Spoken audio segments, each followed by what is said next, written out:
y'all, today I'm sharing a delicious Christmas Pandoro recipe. In Italian, it means golden cake. Some people say it's like a cross between a cake and a bread, but we think it's more like a sweetbread. But regardless, it's delicious. To a mixing bowl, add in 3/4 of a cup of warm water around 110 to 115 degrees and a tablespoon of yeast.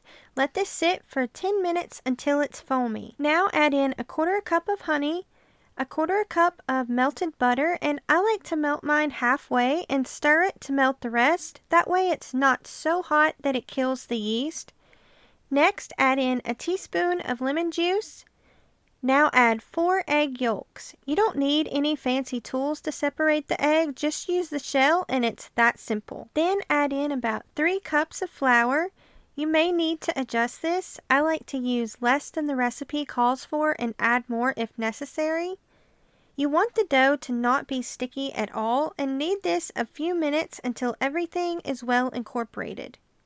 Now oil the bowl and cover it and let it sit in a warm place to rise until it's doubled in size. Once the dough has doubled, we need to grease our pans. Traditionally, Pandoro is baked in a star-shaped molded pan. I'm using some vintage canopy pans. I recently got these at an auction just for this recipe, but you can use a bundt pan or loaf pan, whatever you like. You can buy them pretty cheap on Amazon or online. It really makes for an impressive presentation. It would be great to use for hors d'oeuvres or finger sandwiches or serve with a meat and cheese tray or a cheese ball. It also may be a little trial and error to figure out how much dough to put in.